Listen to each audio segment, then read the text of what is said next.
Good morning.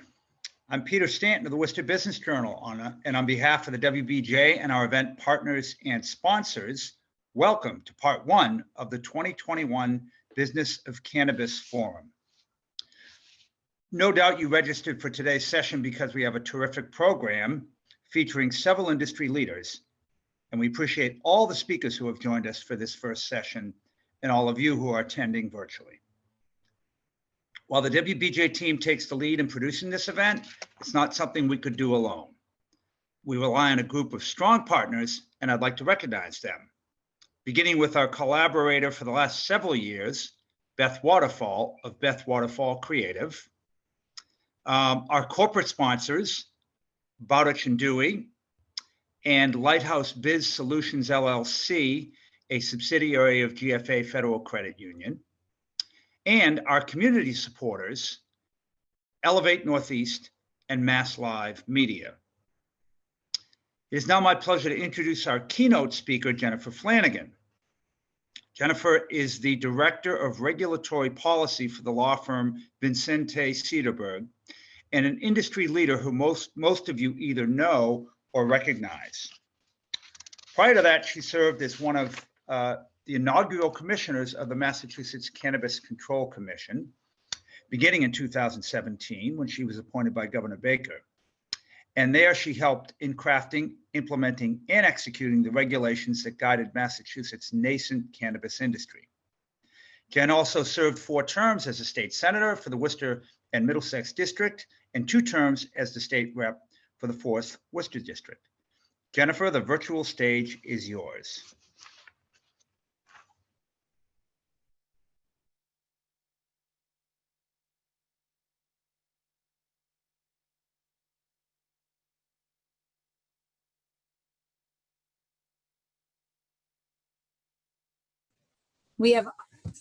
Thank you for the introduction. My name is Jen Flanagan. As many of you may recognize, I used to be a former senator up in North County, but currently I serve as the Director of Regulatory Policy for Vincente Cederberg. It is based out of Colorado with offices in Boston, Austin, Florida, and LA. And it's really good to be here today to really take a look at where we are in cannabis in Massachusetts and what's ahead of us. Next slide, please.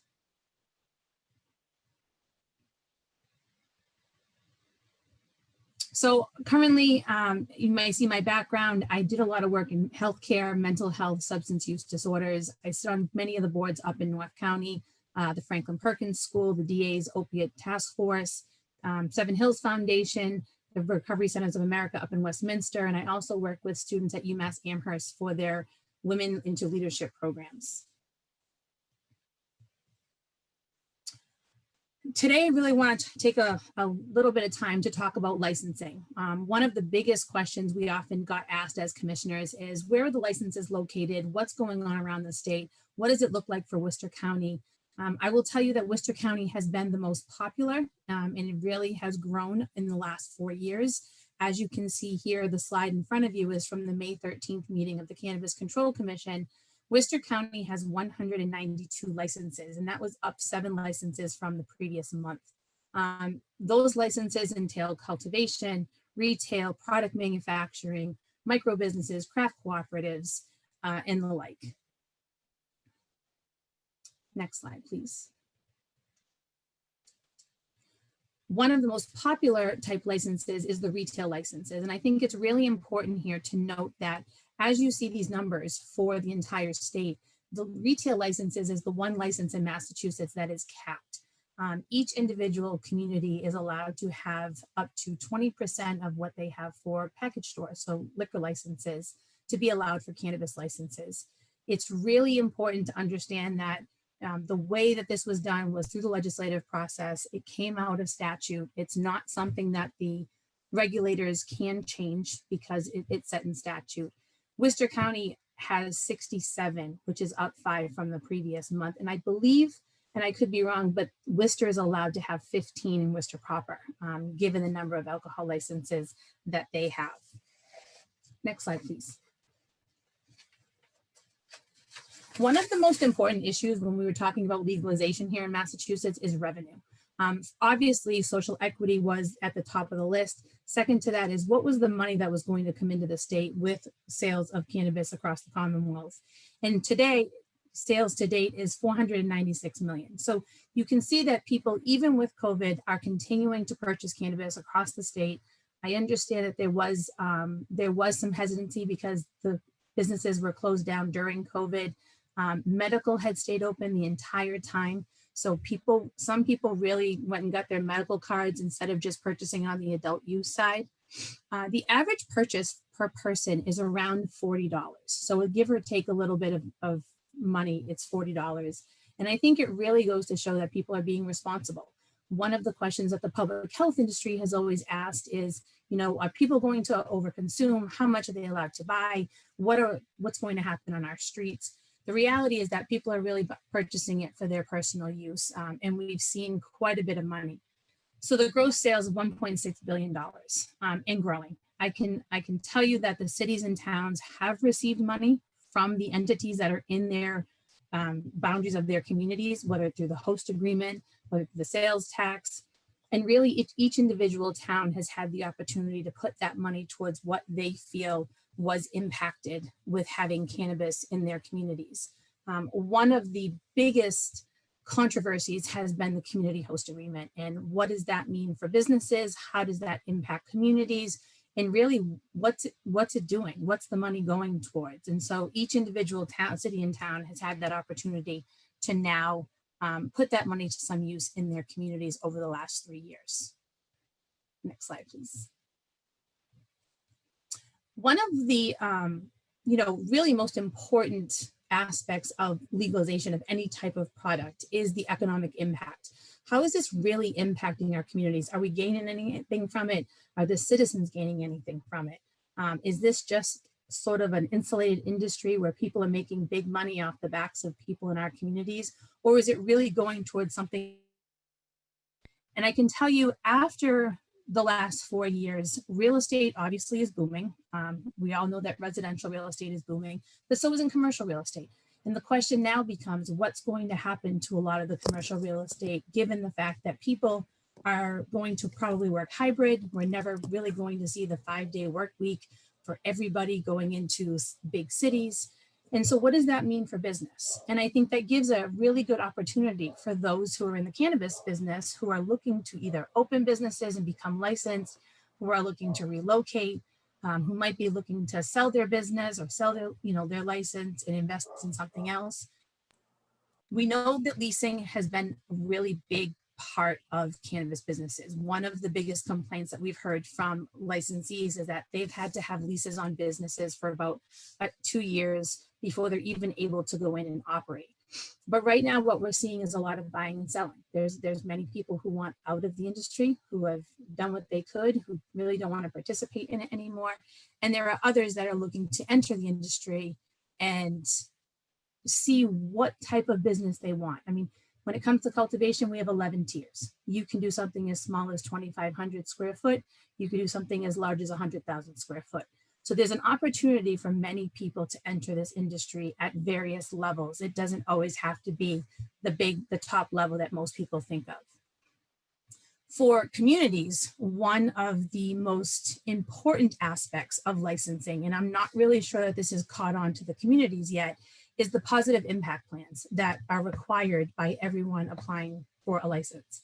And I say that because the positive impact plans have an opportunity for ancillary businesses to make some money. We need people who are going to build out the facilities, the electricians, the painters, the builders, the lumber guys. And it's really important. And when I was on the commission, I really used to scrutinize the positive impact plans. It's important for people looking to be licensed to really participate in their community, become good neighbors. And being part of good neighbors is hiring local people. There's nothing worse than when you hire this national company to come in and do a project in a small town when you have plenty of people looking for work in a variety of industries. And the other part of that positive impact plan is the contributions to the community. There are many, many licensees that are looking to help local boards and organizations. We have many that have given to homeless shelters, they've given to substance abuse coalitions, they've given to Boys and Girls Clubs if they're willing to take money from cannabis companies.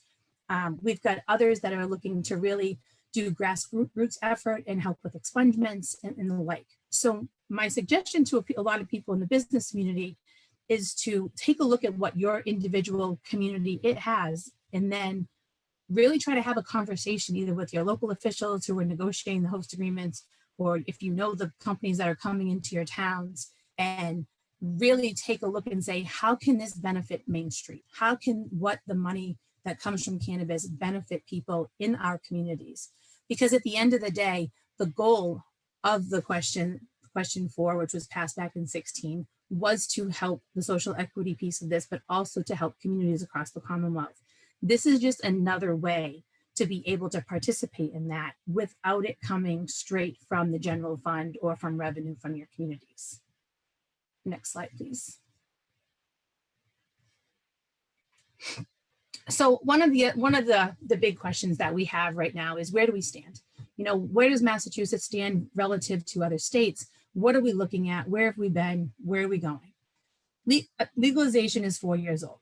And as many of you know, the commissioners were appointed in September of 2017, which was roughly almost a year after the ballot question passed. We had 3 months to get the regulations set in place. And because of that, there was not a lot of back and forth. There wasn't a lot of input from the public. We really had to put our heads down as the commissioners. We had no staff and really just get it done.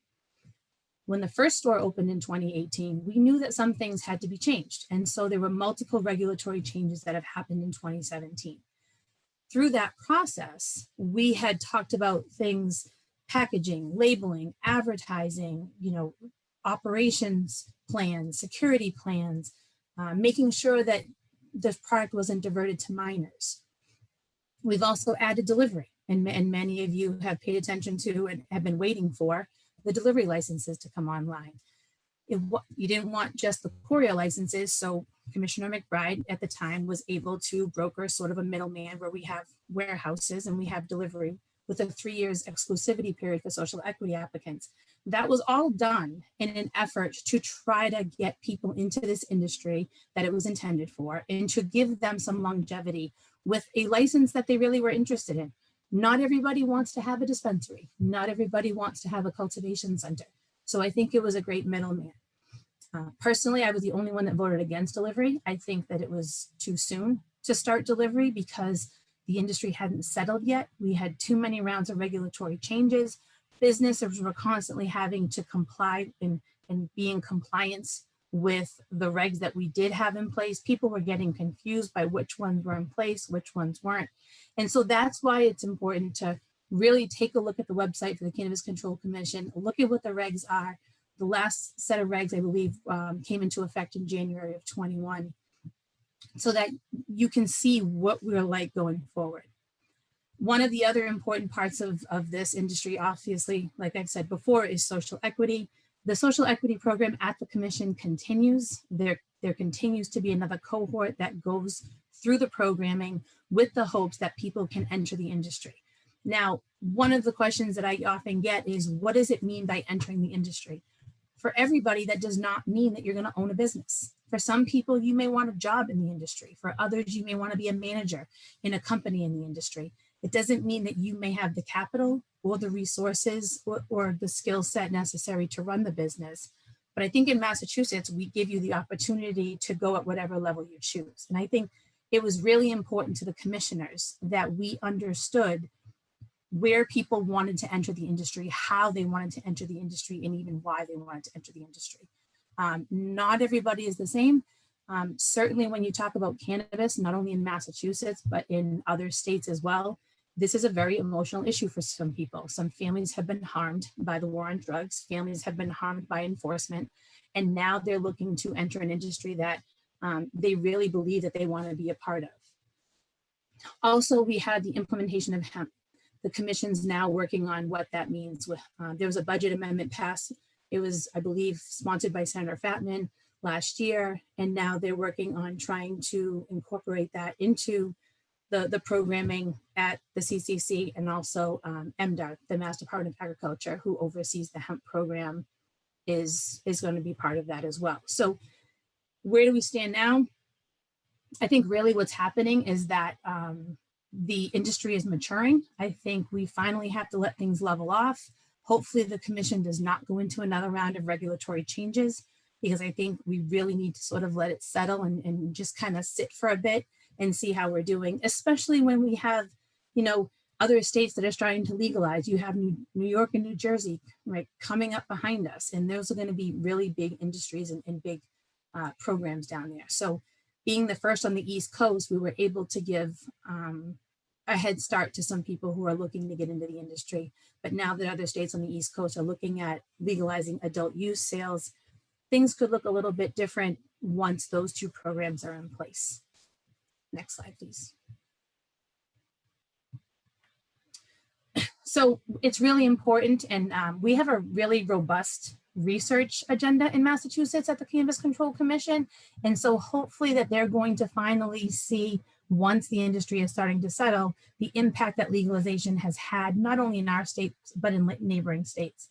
It's interesting when we hear people in Rhode Island say, let's legalize so that the business doesn't go to Massachusetts, even though it's federally illegal to transport this product across state lines. It's interesting to going to see what happens when New York and New Jersey finally have their regulations in place and they have their industry starting to legalize. And really, we have to take a look at what's going to happen with social consumption. So here in Massachusetts, there is a legislative fix that needs to happen in order for social consumption to be considered. And until the legislature does that, we're sort of in a holding pattern. And I know that there are some people who are holding out for those license types, and they don't really want to participate in the license types that are available now. That's going to take time, and the CCC is not going to really have an idea as to when that comes online until the legislature takes action on the bill. Next slide, please. So in Massachusetts, I think we've done a relatively good job. I know there's been a lot of complaints, a lot of criticisms of the CCC. I think given where we started, the staff that we did not have in place, the infrastructure we didn't have in place, we did as much as we possibly could to positively impact the people of Massachusetts and also adhere to the intent of the statute. It was certainly something that the legislature grappled with. It was interesting enough, I was in the legislature when we passed the law, and I was a commissioner when we were setting up the regulations. So having seen the both sides, I can really understand how Massachusetts has gone from the ballot question to today. And with that, I'm happy to take any questions that people may have.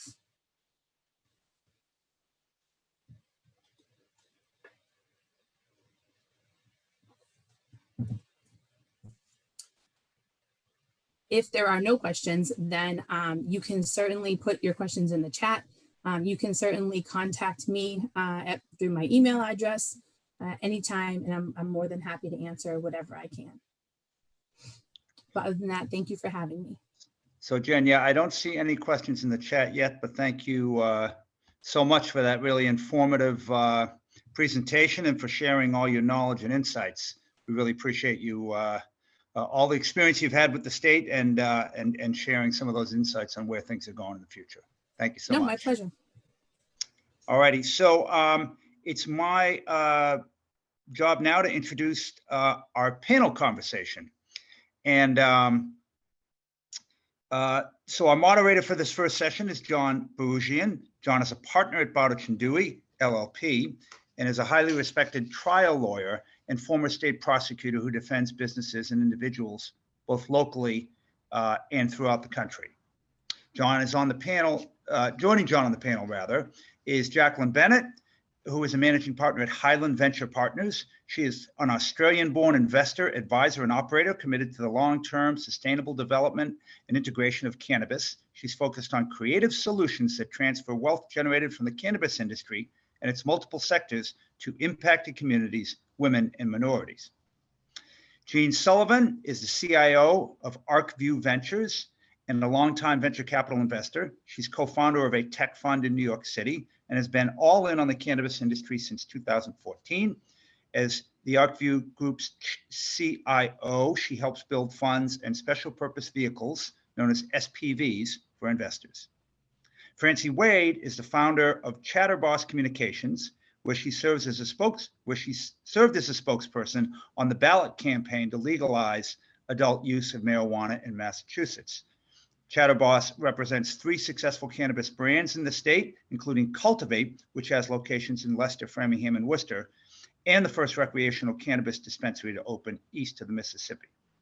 Kyle York is the controller of New England Craft Cultivators. He joined the cannabis sector after transitioning out of the commercial real estate industry, and he's brought 16 years of finance and accounting experience to the table.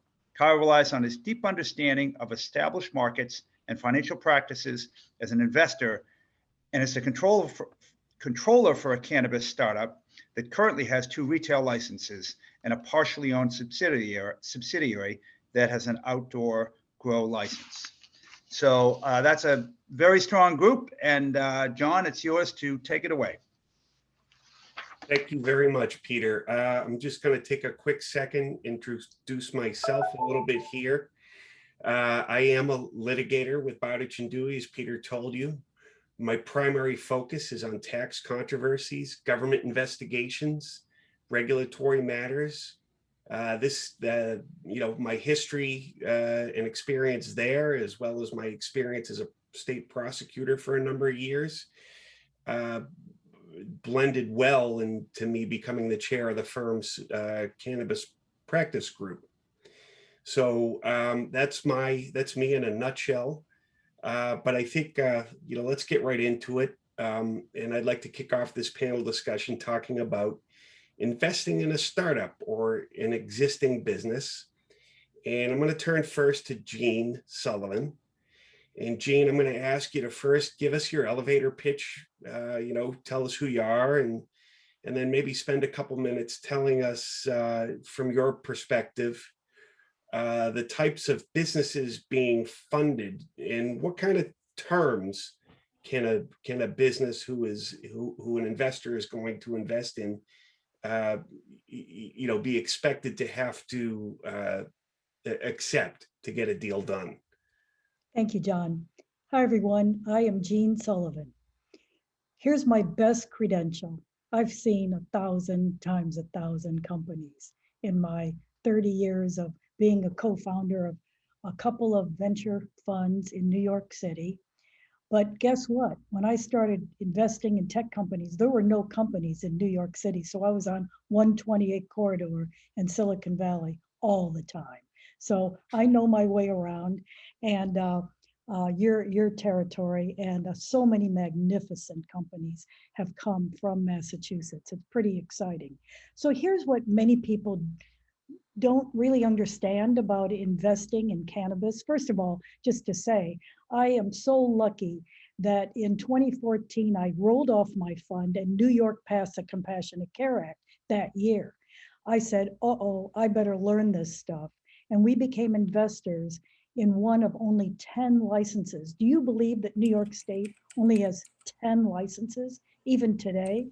And each license holder gets to grow, extract, and have 4 dispensaries. But even that, it's really crazy. So you guys really are such wonderful role models for what can be created, and a showcase for us for the future. Because, hey, imagine this, we finally passed adult use legislation. So here's what people need to know, because believe me, people want to understand how to invest and what to invest in.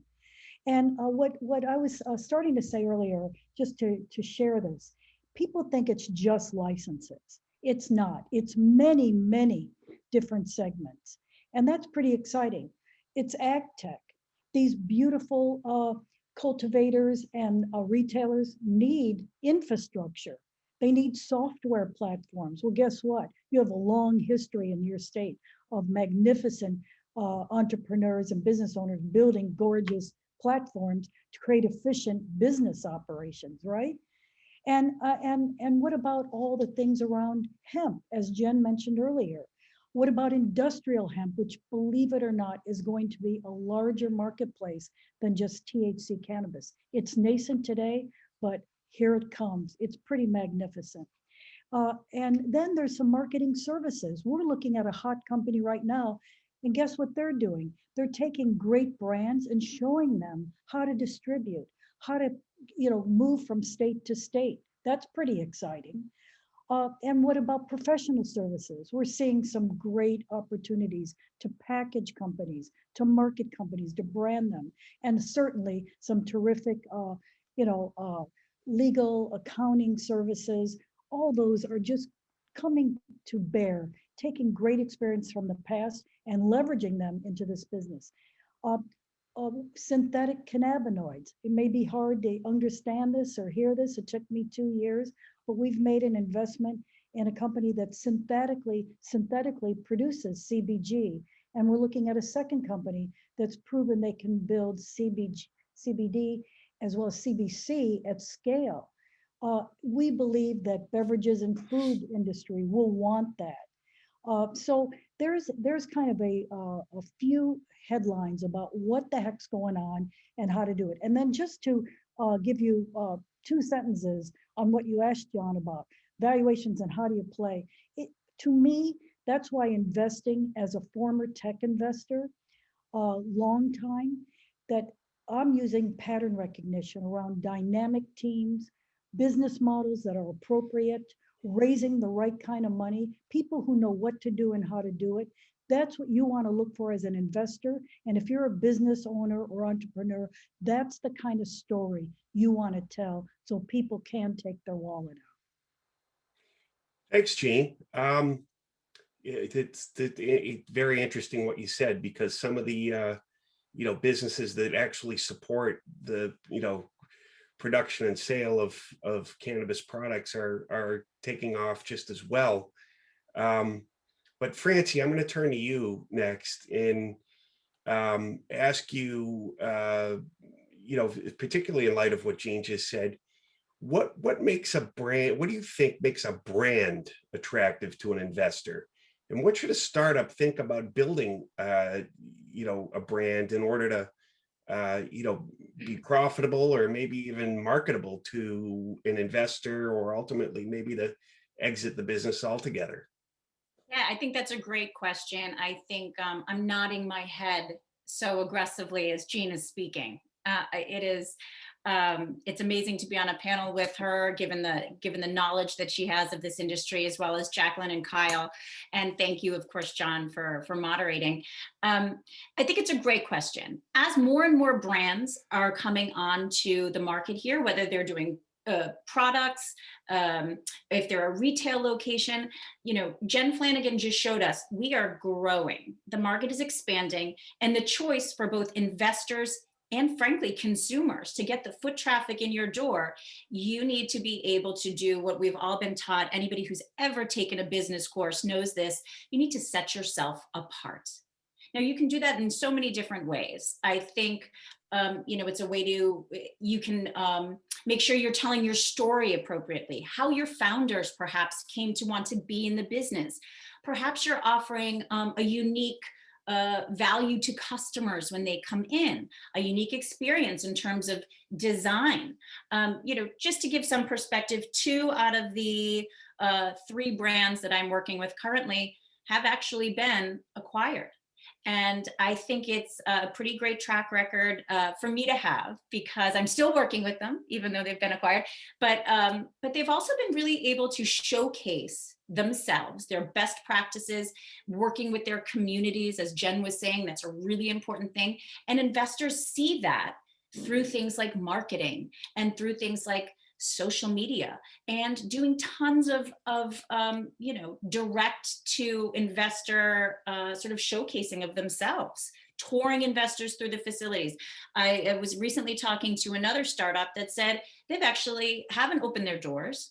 They've been approached to be acquired already. So it's a really, really active acquisition cycle we're in. I think, just looking at Colorado is 7 years into this, and they had the most robust sales that they've ever had, despite the pandemic. And I think that could be what Massachusetts is in for. And I think investors are seeing that. And the most important thing is for brands to really figure out what their specialty is and how they can set themselves apart from the competition. And I will say the cannabis industry is extraordinarily collaborative, which is great. But we're at the point where the businesses are maturing. There's more and more coming online. And, just figuring out where you fit into the space doesn't mean you have to aggressively go after a competitor. It just means you have to figure out your special sauce and how to showcase that to investors, if that's your strategy, or customers, if that's what you're looking to try to attract. And Francie, I was remiss. I didn't give you a chance to really kind of give you, for you to give the elevator speech. So if you want to do that now, that's fine. That's okay. I mean, I think we get it though, certainly. Yeah, it's all good. I would love others to get a chance to speak. So Kyle, again, I'm going to give you the opportunity to say a couple words about yourself.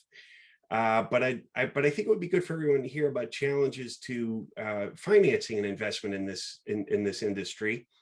I mean, clearly banks are unwilling, hesitant to lend because of federal law, and despite some of the safe harbors that are in place. But what kind of alternatives have you seen out there, and what should investors or the recipients of these cash infusions, what kind of things should we be aware of? Thank you for hosting, John. My name is Kyle York. I am the controller at New England Craft Cultivators, a LGBTQ-owned operation. We have a store in Dracut that is expected to come online in the next month or so, once we get through the final CCC licensing process. And to answer your question, there are tons of challenges, because if you were operating a nail salon and you said, I have this really great idea for a business, and you went to a bank and they would look at your business plan, your financials, and say, oh, that is a really good idea, we'll give you X amount of dollars. And as a cannabis company going to a bank and saying, hey, I have a really great idea, here's my business model, and they look at you and they say, okay, well, we can't really do anything for you because it's federally illegal, so there is nothing we can offer for you. So, through the process, we have been, we're winding down our raise right now, and in preparation for the store to open, and we have been approached by some, I hesitate to use the term predatory, but it's very close to, these are, sometimes they're hard money lenders, sometimes they are different. They have all kinds of different models. They either want you to use them exclusively as a preferred vendor for some aspect of your operations. They want huge equity stakes. They want you to take them, they want you paying debt interest payments for potentially years, and then they want warrants to be able to convert that into ownership at the end of whatever term period you have worked out with them. So it has become difficult in that space, and you have to be creative and work with investors and find investors who are also a good fit for you. Sometimes investors come in, they want several board seats, they want any kind of different types of control. And when you are a company that has something that is really special and really great, it's hard to give up some of that for something that you've sort of been pushed into a corner because of your access to capital. And Kyle, just real quick, because some of my early experiences with these kind of investments, I'm going to go the extra mile and say, yeah, they were predatory. I mean, some of the earlier ones I've seen 3 years or so ago, one in particular, I basically told the client, don't, go find someone else. This is pointless. But how have you seen some of these practices evolve as we come online? Have they gotten better? Have people been less predatory, so to speak, or? I suppose that's subjective. Our model has been to just bring in like a really great network of people and advisors. And honestly, that would probably be my response for all of the challenges that we have been experiencing. I don't want to necessarily get ahead, but even in terms of vendors, you see vendors who are saying, well, you need us to do this. It's a very specialized trash removal, which would be not controversial in any other industry. And all of a sudden, there's certain regulations that you have to abide by with your trash disposal of any bad tainted product or just trim or any number of different things. You can't just hire a regular trash removal service. You have to get somebody specialized to do that, and it costs extra. And it's not just that, it's security, it's every aspect is some sort of specialized vendor setup. And the way to navigate that is to be kind of creative with some of the vendors. Some of them are really willing to work with you. And it's building that network of people who are able to provide really solid references to vendors that they're using and different lenders that they've worked with who are less predatory than some of the others, and reasonable in terms of the terms and conditions that they want to satisfy in order to give you any capital. Thank you, Kyle. We have a question that came up, but I think before I get to it, I think I want to go to Jacqueline. And Jacqueline, introduce yourself. And what I'd like you to maybe touch on is, I'm interested in investing in a startup or maybe starting up my own business. I think you've had some sense of people needing to think outside the box, so to speak, when we choose our partners and management team. What kind of characteristics, what kind of qualities, give us some ideas about what that necessarily means, and how would I surround myself with the right people?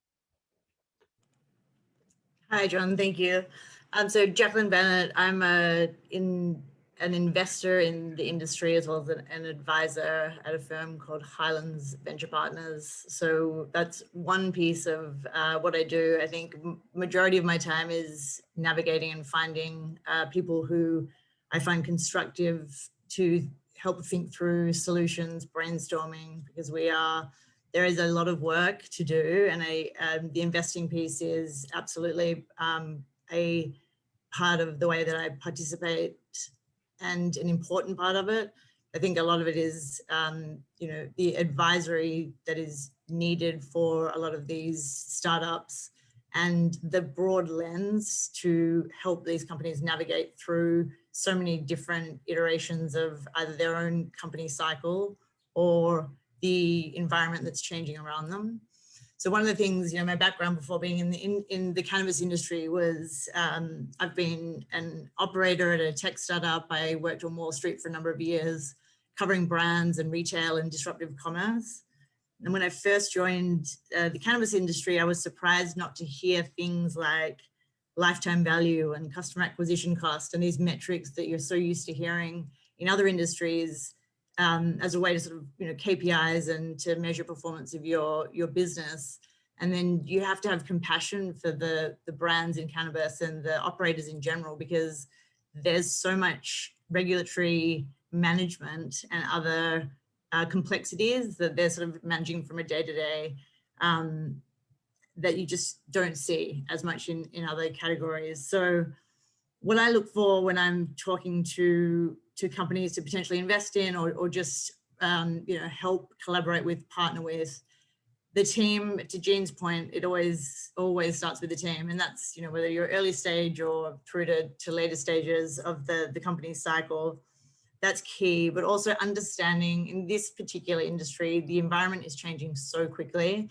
Do you either you have someone internally who is current with all those changes and is sort of informing management, or you have a group of advisors around you that has that lens? Because I think one of the questions I either think or ask is, what could potentially make your business obsolete?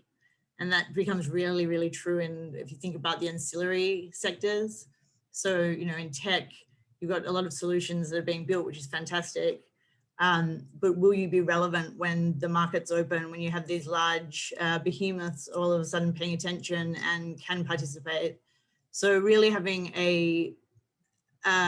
the ability to pivot internally, having that infrastructure, that thoughtful infrastructure, and then asking questions and building a lot of a good network around you, because we all need to collaborate and partner and hold hands to move this industry forward. So really being aware of the need to have a lot of great partnerships on the investing side, operating side, supply chain, whatever it might be. Thank you, Jacqueline. I'm gonna, we do have a question from one of the attendees, Matthew Gregg, wants to know, were there any obstacles that you had to overcome when it came to investing? So I'm actually going to put that question out there to anyone on the panel who wants to kind of grab it and maybe mold it to, how to their specific niche in the industry. Anyone want to jump in? This is Jane Sullivan. I'll lead off, but certainly my wise colleagues, I welcome their insights. First of all, it's so strange. I don't know why this had to happen. Jen, maybe you can weigh in on this, but the statute in Massachusetts does have some prohibitions around investing, like you can invest in, limited on who you can invest in on a percentage basis. And wouldn't you know, that has shown up in the early statute in New York. We are really upset about this and hoping it gets straightened out in the regs, because we have so much money to invest in companies, both in your gorgeous state and in New York and in New Jersey. We want to invest across in many companies. We don't want that restriction. So there's one great big thing that I feel people who don't quite understand what entrepreneurship is all about needs to understand, because these companies need and seek financing in order to build. So there's one. So the overarching thing to know is that this whole industry is so complicated. Now, in a way, that shows the opportunity for you as a business owner, entrepreneur, or an investor, because if you know what you're doing, guess what? You can build great companies and you can find great companies for investment, but you have to know what you're doing. You have to understand the regulations, how to play in your own state, just like the CCC. You have to clearly understand what they need and want, even with changing dynamics, which I hope makes you smile, because we have investments in Massachusetts and we know how complicated it is. And so you have to figure that out. That's a complication for an investor too, as they watch their money. I have close friends who have licenses. They're not open. This was mentioned a few minutes ago. They're paying now for their re-up of their license. They're far from open, and they're paying for their land or their lease. So again, from an investor standpoint, we don't want that, but you have to live with some of it. There's a few right there. Thanks, Gene. Anyone else want to comment, or? Those are some great points. Yeah, I'm happy to make a couple of comments. Agreed, though, Gene, absolutely. As a new investor coming in, what I would also, and I find it, the classic VC model where you invest money in a number of companies and then sort of hold your breath and hope that one or a few of them pay off. That's, in my opinion, not appropriate in cannabis. I mean, there's certainly room for passive investment, but I find there is, if you have strategic value for your company, your portfolio company, or something that you're putting capital into, then offer it and be proactive. And really, the management team may not know what questions to ask, but if you have bring whatever expertise or fresh perspective that you have to the industry, because it's new, it's still new, it's growing and it's changing every day. And I think the more perspectives and sort of expertise that are at least offered to the brave and amazing operators that are driving this industry forward, then I think it's a real it is an incredible help, and I think is needed. Absolutely. And I think there's a lot of, there's parallels in other industries that you can draw on. There's also a history of financial speculation, which is something to be mindful of as a new investor coming in. So that's my observation there. And I would just add one thing from the brand side. if you are looking for an investment, I know we are talking about challenges in investing, but I think from the brand side, a lot of the operators are experts in cannabis, but perhaps not experts in investing. So what you're finding is a lot of pockets of knowledge throughout organizations, and perhaps making sure that if you are looking to get acquired, if you are looking to get that strategic investment, making sure that you understand not only your business, but the traditional side of investing. It makes the marriage between the two much less rocky and much more seamless to understand both sides here. You might be a cannabis expert and you might be talking to investment professionals. You need to make sure both are aligned and are speaking the same language. You know, Francie, let me jump on what you said too, because you're such a brand expert. But back to John's good question about complication, you know this. You could develop the most gorgeous brand in California. You cannot ship it to Massachusetts. Look at Canada. You can absolutely ship by mail the most magnificent brand from Vancouver to Nova Scotia. We're so silly as a nation that we lag Canada in this business. So many dynamic entrepreneurs wanting to build a brand. A great one to mention would be my friend Peter Barsoom, a New Yorker, had to go to Colorado to build 1906. And now, because he's smart and a go-getter, he's in Massachusetts, but he couldn't just walk in and say, here I am, has to recreate the product from scratch using his SOPs and his people under someone's license. And all that's talk about complication for both the business owner, the brand, and the investor. So there's one small snippet just to call to mind because this is painful. We have to end this. It is time for federal legalization in the US to end this craziness. So we've also seen, thank you for that, Jean. We've also seen where investors are nervous because of the federal illegality. They're concerned that their assets could be seized if they invest in something like this, that while legal at the state level isn't at the federal level. The other big piece is understanding it's a new industry. It's constantly changing and evolving. It requires a certain amount of understanding and patience from investors they don't understand all the moving pieces.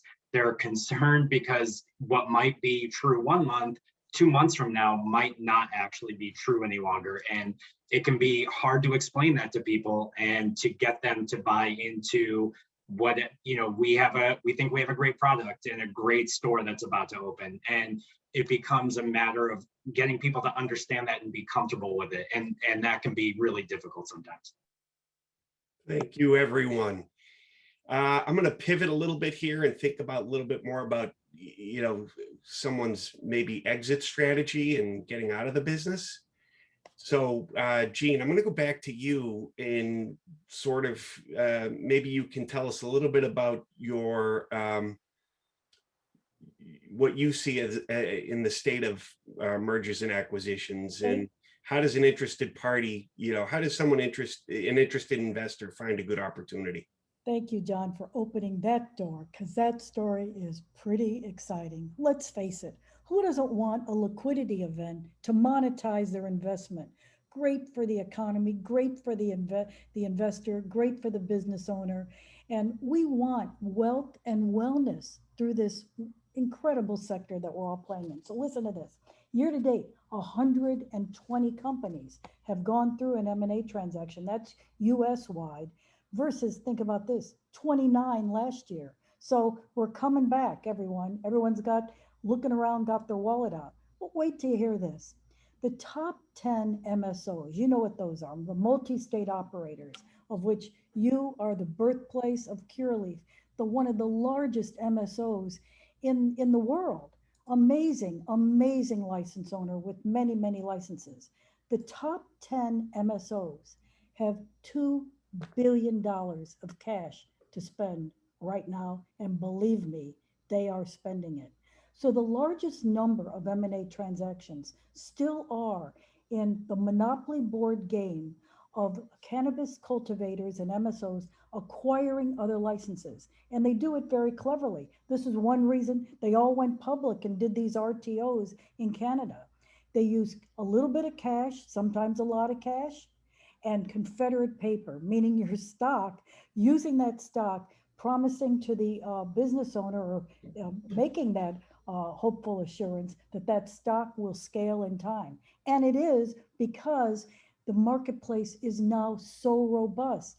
So just last week, amazing business owner Kim Rivers, who is the founder of Trulieve, owning the state of Florida with close to 80 retailers, and now was in your state last week to open her store next door to you in Hampshire County in Northampton. So look, these people who are so great building wonderful license companies are on the move. They're looking for great retail and other cultivators to acquire. They've got the cash.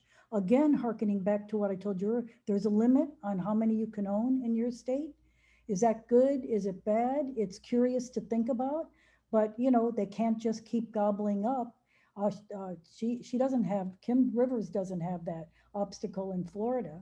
So there's some things to hear, both the good and the interesting about what's going on in MA, but believe me, it is happening very robustly. And even those very terrific ancillary companies, the two amazing companies that are buying up all the hydroponic and farm and supply companies, those are fascinating plays. These companies are public. You can read all about them and learn. So much is going on. It's pretty exciting time. Thank you, Jean.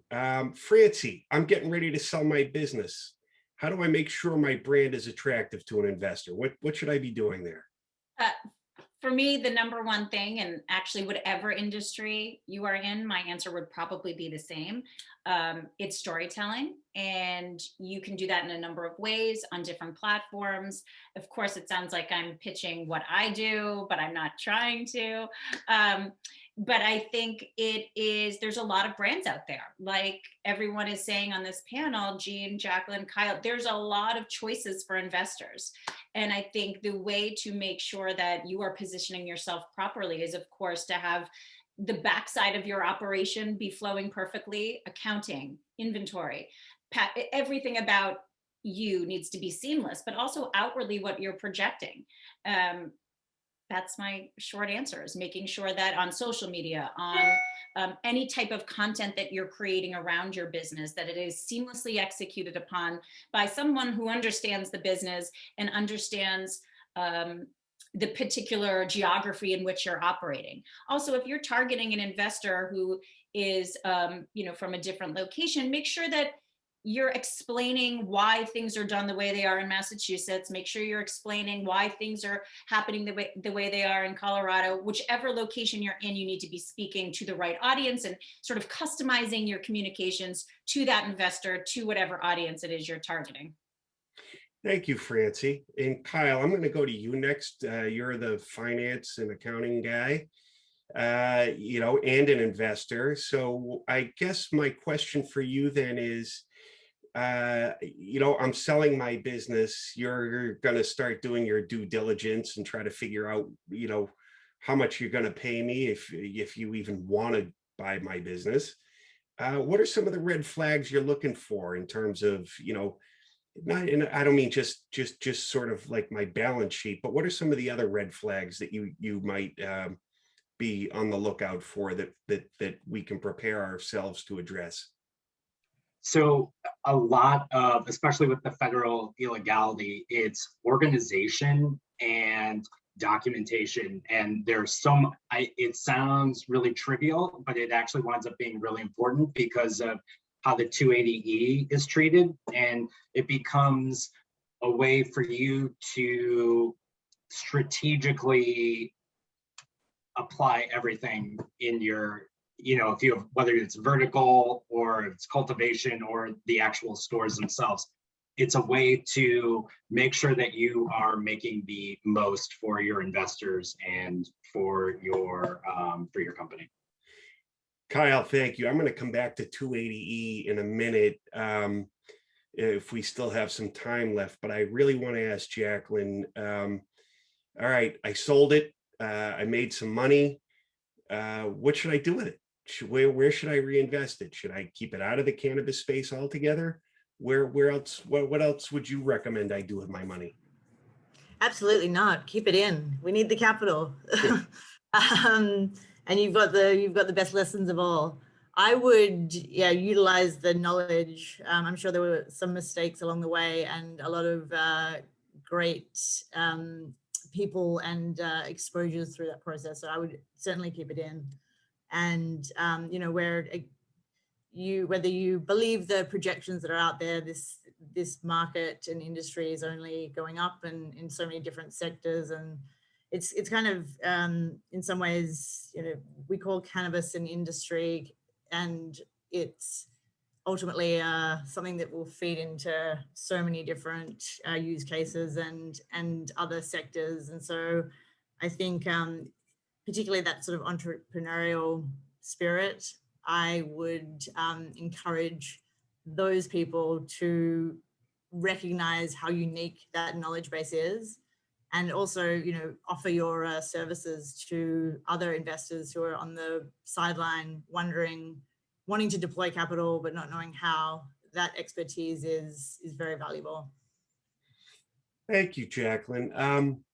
Jean, just hearing Jacqueline's answer, and I know you've touched on some different ways to play this space, but do you have anything you'd add to that? Yes, I do. Listen to this. It's called Show Me the Money. So first of all, I love what Jacqueline said about now leveraging your experience. We need that. And we're seeing serial entrepreneurs come into the space, even doing something different, but leveraging that knowledge. So I think that's key.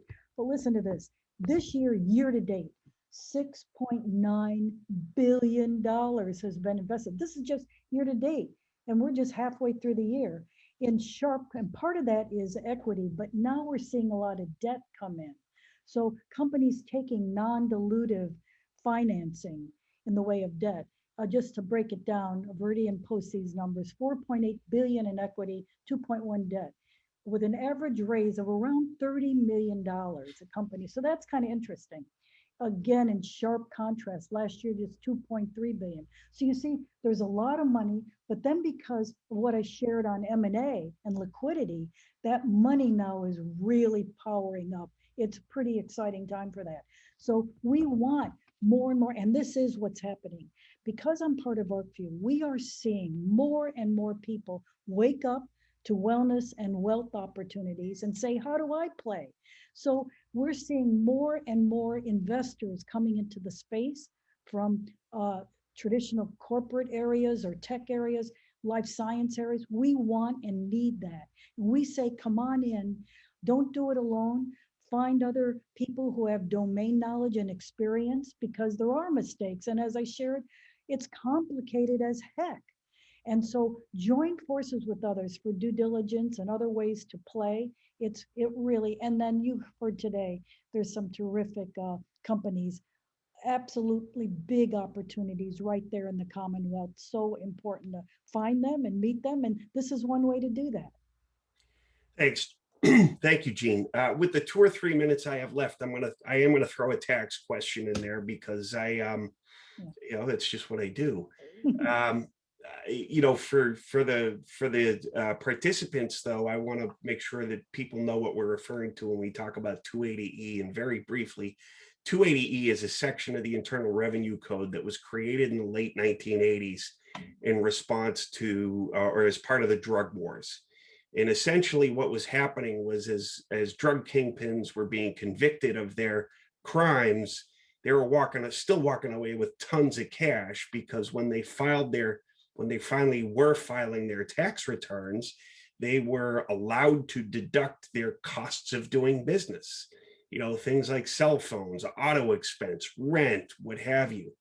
Things that every other business gets to deduct from their taxes. Well, 280E was basically enacted to limit their ability to limit their deductions to essentially cost of goods sold. So what did I buy my pound of my kilo of cocaine for, all right, that's the only deduction I get. But because marijuana is still federally, an illegal substance on the federal side, we're seeing, or at least I am seeing, and I've had a lot of this, unfortunately, a lot of people that I've had to talk to about this, how 280E impacts your ability to be profitable. And I don't know, and I'm looking, because we didn't discuss this beforehand, but I'm looking for someone in addition to myself to say, how have you been affected by 280E? How are you managing it? So I will say we are currently pre-revenue right now, so it hasn't completely impacted us just yet, but we understand that it's coming at some point in time, and we are preparing for that. And it really becomes down to just being insanely organized. It's tracking your hours. How did you spend them? Were you writing checks for the cultivation side? Were you doing it for the actual dispensary itself, for the front of house? Was it for your production in the back of house? There's a lot of different ways that it can be handled, but it all becomes, the main point is to be organized and just really, really careful with your documentation, and just be creative, legitimate, but creative with how you are applying that to your taxable situation. Work with a CPA who understands it, work with your advisors who can also assist you in making sure that you are putting that in the best possible way. Yes. Hey, Kyle, having a strong finance professional at your side who understands the ins and outs, and a great corporate lawyer, critical for success, along with a group of advisors that can guide. I think that's really important. And not to just like you said, from the start, get your house in order. Don't figure this out a year in or a 2 year in, or you are in trouble. And we've seen that many times. So you're wise with your words. And I know we're out of time here, but I did just want to add, sort of playing off what Kyle and Jean said, I think, yes, having a tax professional, an attorney on your corner and in your side is really important. But that also speaks to the cost of doing business in this industry, which is just enormous, especially for those people who were most impacted by the war on drugs. So I think this, as we're wrapping up here and transitioning to another panel, it's really important for us to remember why this law was passed in Massachusetts in the first place.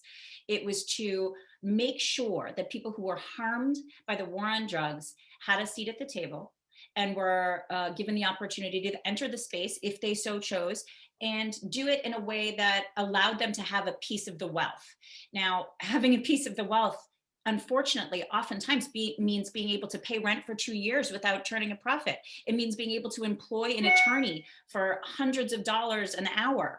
And it's very cost prohibitive. So as we're looking for investments, I think someone like Jacqueline is really focused on sort of women, minorities, and that's really a special thing, because the capital is needed for them to share their talent and what they can do with their businesses, but they have to have the capital to do it. Well, I think we're out of time now, guys, and I really enjoyed this. Matthew Gregg has another question. Matthew, I'm happy to kind of share this question with you offline and maybe share it with the rest of the panel. But I think it's our time to wrap it up. And, for that, I guess I'll turn to Chris or Peter, and I guess we're done. Hey, John, fantastic job. That really was an all-star panel, as advertised. And I don't know if you noticed in the chat room, a lot of people were giving a big thumbs up on this entire conversation. I wish we could cut you guys another half hour. I think you could use it. Anyways, terrific job. Thank you. It is my pleasure now to hand things over to Beth Waterfall. Beth is an entrepreneur who wears several hats. She's a cannabis business development strategist and a principal of Beth Waterfall Creative, a marketing consulting firm. She's also founder and executive director of Elevate Northeast Events and Education, Inc., a nonprofit that creates educational programs to help end the stigma against the people who use and work with cannabis and to foster an inclusive and compliant industry. And Beth has been a thought leader and expert source for a number of regional and national media, a frequent speaker at cannabis industry and marketing events, and she's taken a leadership role in assuring that the sector is compliant and inclusive. Beth is a Holden native, which is right outside of Worcester, and she's a real cheerleader for Central Massachusetts and the region, and she's been instrumental in putting together today's cannabis forum and in previous forums that we've held in the past. So Beth, the floor is yours, and you're going to introduce your own panel. Yes, sir. Thank you so much, Peter. I'm very happy to be here and absolutely value the relationship that I've had with the Journal. And I'm very impressed with the ongoing coverage that the Journal has done to be inclusive in your reporting and coverage of the Worcester cannabis industry and those that are leading it. So thank you, and to your Journal and to all the writers there for doing that. We are going to be dazzled, I think, again today. I hope everybody enjoyed that first panel. Thank you for sticking around for the second one. These panelists represent really some impressive Massachusetts-born innovations in cannabis technology, cannabis genetics, cannabis product manufacturing, and we're going to do our best to leave some time for questions at the end. But feel free to type some questions, anything that you have for the panelists in the chat while we're talking, and we'll work those in as we can. So let's meet our panelists. Just a quick introduction, then I'm going to ask each of them to just introduce themselves and explain why they're here today. But we have Aja Ann Atwood. She is the CEO and founder of Trellic Technologies, which is a technology that cannabis cultivators would use to grow very tall plants in small spaces. We have Laura Beener. She's the CEO of Healing Rose, which is a product manufacturer on the CBD side. She's also a board member of Elevate Northeast. And then Matt Melander, he's the president and CEO of Olivia Seltzer, and David Yusufzadeh, who is the CEO and founder of Cloud Creamery, which you may have seen just recently launched in Massachusetts. So great little mix here. I'd like to just turn things over to Aja for just a quick introduction, my friend. Nice to see you. Tell folks what you're doing here and a little bit about Trellic. Yeah. Thank you very much, everyone, and Beth, Worcester Business Journal, for having me today. My name is Aja Atwood. I'm an engineer, an innovator, an inventor, and also started out as a medicinal cannabis user myself before I got into this space. But my corporate day job was actually in risk engineering. I was into trying to figure out how can we protect companies from catastrophes. And at the same time, I was also interested in agricultural technology. As a medicinal cannabis grower, I was growing my own in the basement of my home, and was really watching the cannabis space and trying to figure out, as an engineer, a mechanical engineer, how can I utilize my skill set in this space? I like to grow, but that's not really what I am. I'm not a farmer. I'm not someone that's been growing cannabis for decades, like a lot of my peers and friends are. So what can I do to help? So I decided, why don't I solve a problem that I'm already having? One of those problems was growing tall, really long branchy plants in my basement, running out of space, trying to figure out how to control it. Also, while I was traveling, I traveled a lot at the time with my corporate job, and I didn't have a chance to kind of stay on top of it. So I got together with a co-founder of mine, Dre, and we designed a system that automatically trains tall cannabis plants, specifically mother plants, to grow in a horizontal direction so that you can stack them on multiple levels. We started back in 2016. We are now patented as of 2021, and we're getting our product out there in the market right now. So we're kind of in that post-revenue stage, but we're still getting our momentum together, and just thrilled to share my story. We took a unique approach to our funding. We take a unique approach to how we do things. So looking forward to sharing more about what we do. Thank you, Aja. Let's move along to Laura Beener from the Healing Rose. Welcome, Laura. Nice to see you. Oh, it's great to see you, Beth, and I'm so grateful to be here. My name is Laura Beener, and I'm the president and co-founder of the Healing Rose Company. We are an MDAR licensed hemp manufacturer in Newburyport, Massachusetts, where we make everything ourselves, from raw ingredients to finished products. Our facility is actually USDA certified organic, and in all of our products, we use 100% certified organic carrier oils, aromatics, butters, wax, and herbs across our 6 unique product lines. recently we've been allowed to wholesale our hemp products into Massachusetts dispensaries. So look for our products popping up on the shelves at all across the state at dispensaries, which we're really excited about. And we also have a joint venture with Garden Remedies, a CCC licensed grower, processor, and manufacturer here in Mass. We're about to launch a one-to-one THC CBD solve into dispensaries, and that's actually being made as I speak right now on our first production run down in Fitchburg. I'm also the director and founder of the Massachusetts Hemp Coalition. So we're an advocacy group that works to create a local sustainable hemp industry through legislative and grassroots action. So we work with legislators, the CCC, MDR, to really create favorable hemp bills and just kind of getting things implemented, and also spreading awareness and creating a space for hemp entrepreneurs and farmers to share information, to ask questions, etc. And I also sit on the board of directors for Elevate Northeast and on the board of directors for NOSHA, which is the Northeast Sustainable Hemp Association. And then in my free time, I actually coach basketball and softball at my former high school. A little bit of everything. Thank you so much, Laura. Let's move along to Matt next in our alphabetical order. Matt Melander, thank you for being here. Tell us a little bit about yourself and Levia Seltzer. Yeah, absolutely. So Levia is a infused seltzer product. We launched 4 months ago today. We are currently in 97 dispensaries across the Commonwealth, and that number is actively growing. It's been a rather remarkable turn of events after 4 years of trying to get this off the ground and hitting every possible roadblock imaginable. It really is testimony to the team and the camaraderie and what we focused on. But Levia at its core is a female-owned social equity manufacturer. Obviously, our focus is beverages. Just give you a little stat on the launch that we've had and the success we've had.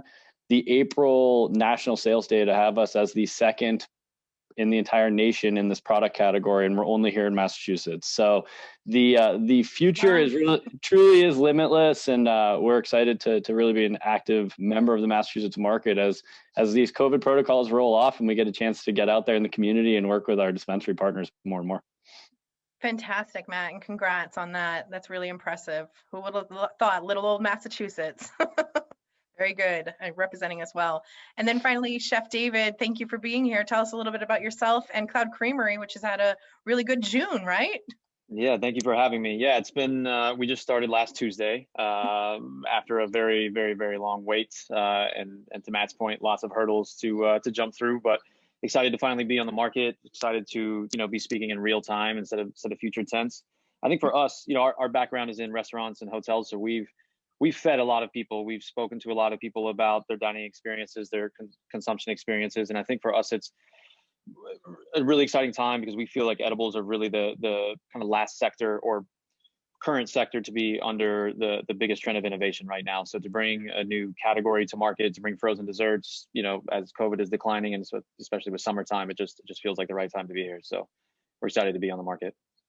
Very good. Congratulations. Thank you. All right, so let's get into it. I'm going to jump right into something that Matt mentioned and that David agreed with, and I'm sure Laura and Aja will have some similar experiences.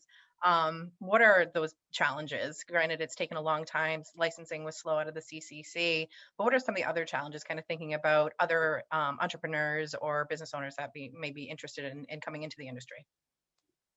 Yeah, first and foremost, real estate.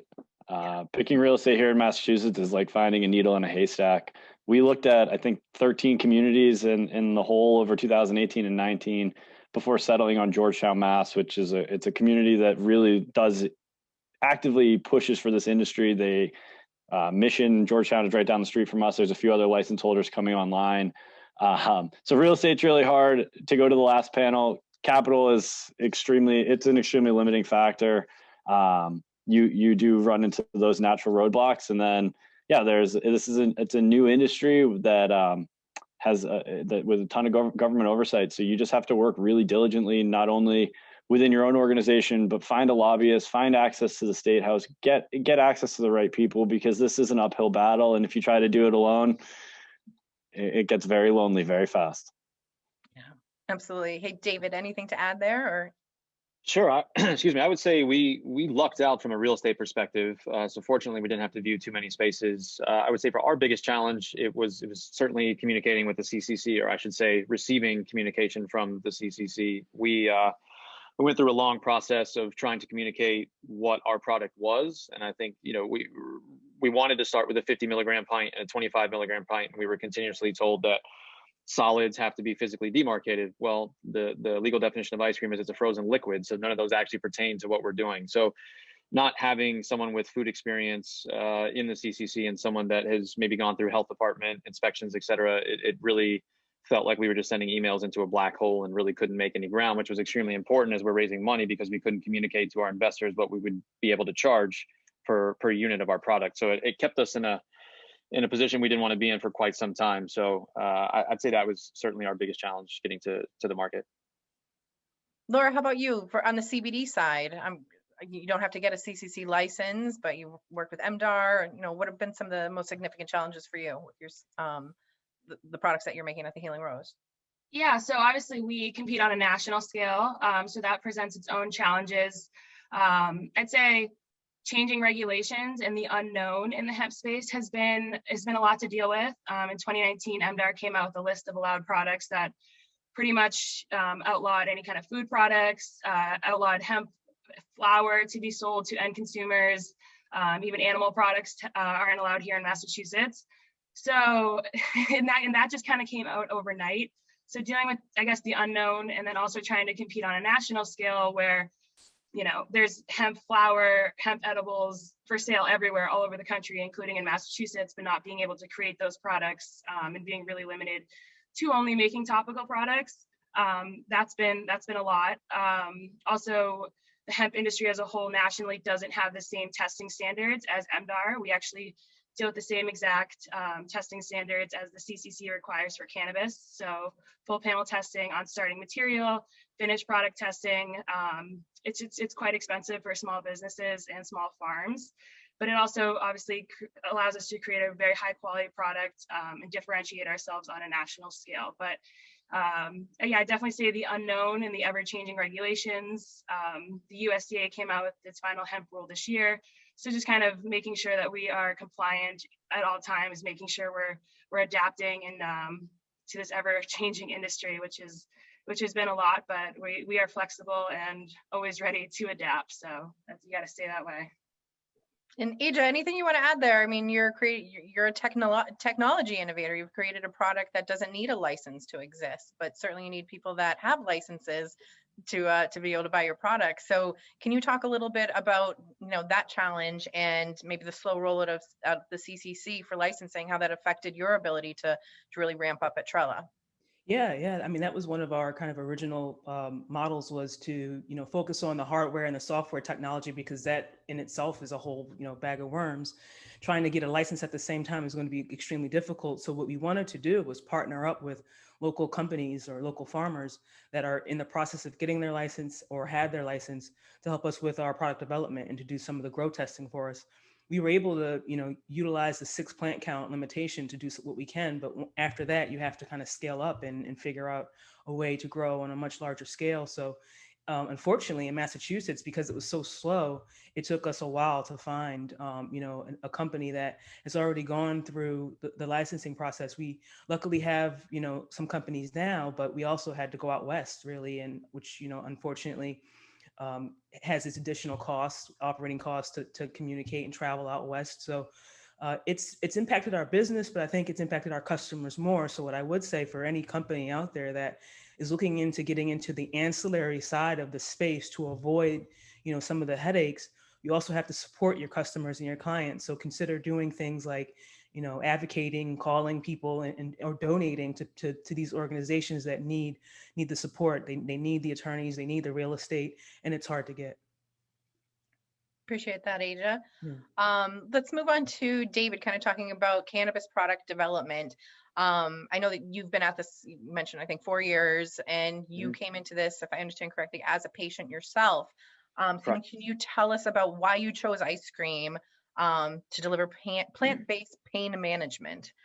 Sure. For people suffering from autoimmune diseases or whatever it may be. Kind of why ice cream?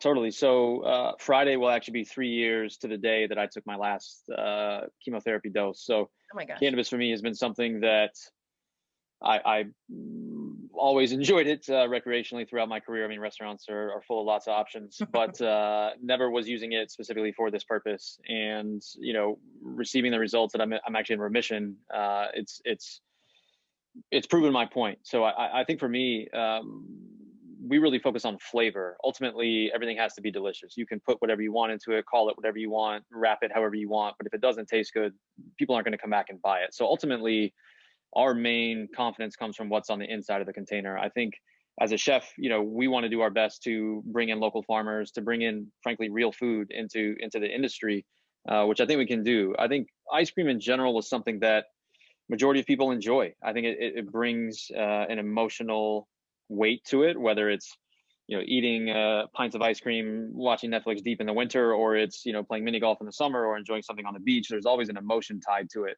For me personally, it was really built on getting a good night's sleep. Ice cream tended to be something I would eat after dinner before I would go to bed. And a big issue I have is getting good sleep because of just cramping throughout the night. So it really all just kind of fell together in this intersection of finding a product that was based in the evening that would help me, you know, start my next day off on the right foot with the best rest possible, but was also something that was associated with joy and pleasure. So it honestly wasn't kind of challenging to land on that, and especially just to be something different, you know, in the space that would kind of spark this wave of attention. So it all kind of fell in place fairly quickly. Very good. And just going back to what Francie was saying, and that I agree with 100%, like you have a story to tell. It's not just opportunity was seen to make money. Let's put out a product and do it. So yeah, we've been able to talk to a lot of people that have been going through chemo and lots of other drugs, and I think cannabis just hasn't really been in a format that worked for them. I think, you know, my gastroenterologist told me that they were going to have to take, you know, 14 plus inches out of my intestines and reattach them, and I said that's not a good option. That's not going to work for me. So we started to go other routes, but there are so many other people that are going through this that don't realize that these products are out there for them. So Cloud Creamery is just the start of what we're doing. We actually have a bigger company called Plant Jam, and Cloud Creamery is just going to be our frozen dessert category. But our goal is certainly to communicate with Mass General and Beth Israel and Dana-Farber and try to produce products that really work for people, especially when they're coming out of operations or procedures. Excellent. Thank you, David. Staying on the product track, but let's talk about drinks. Matt, why did Livia choose beverages, seltzer in particular? And then somebody asked me to find out, is it true that seltzer and drinks hit faster than other edibles? So why seltzer, or why drinks to begin with? It's universal appeal, right? Like, people like to say baseball is the American pastime. I always laugh. I say, no, going to Fenway and having a couple beers with your friends is the actual pastime. The baseball game's relatively boring. We have this just natural universal appeal, right? We wake up in the morning, people get coffee, the ability to customize that. You go out in the evening, you can get beer, wine, a cocktail, whatever the case may be. It's a different active ingredient with that same universally accepted consumption method. We really do believe that beverages are what breaks the stigma finally once and for all and brings cannabis products and plant-based products as a whole to the masses. Now, do they hit faster? We have a proprietary technology. I do believe it does hit much faster than a traditional edible. That has to do with these products actually come through your stomach lining, similar to the effects of alcohol. It kind of washes over you, where traditional edibles, and I'm not a scientist, so please don't quote me on this, but it gets digested through your liver, and it takes a lot longer to get into your bloodstream. So yes, it does effectively hit faster, and at the end of the day, everybody knows how to open a can of something and enjoy it at their own pace, whether that's got an intoxicating property or not. It really is just a universally accepted consumption method. Yeah, and it's been just as someone, you know, observing and participating in the market, you know, not as a licensee, but hearing stories from friends or people in family, or just, you know, out at the store, at the dispensaries, people talking about how I'm choosing this instead of alcohol. That I would imagine that's incredibly rewarding, particularly, you know, there's all this talk about cannabis being a safer alternative to alcohol, and seltzers appears to be just like a great kind of, hey, try this. So it's hard for the naysayer to say anything bad about something that's 99.8% water, 0 sugar, 0 calorie. Really, it's a healthier alternative to anything else we're putting into our systems. And I have to say, one of like the most rewarding parts of this is just following our Instagram account and the messages we get from random residents of the Commonwealth who have tried this, and they come forward and say something to the effect of, look, I've battled alcohol for 14 years, 15 years, whatever the case may be. This is the first time I've been able to go into a social setting and have something that was safe for me to consume. And that was never part of the original thought, but what an awesome reward to be able to have a positive impact on the consumers. Very good, very good. All right, let's flip over to hemp CBD products and the wonderful world of minor cannabinoids as well.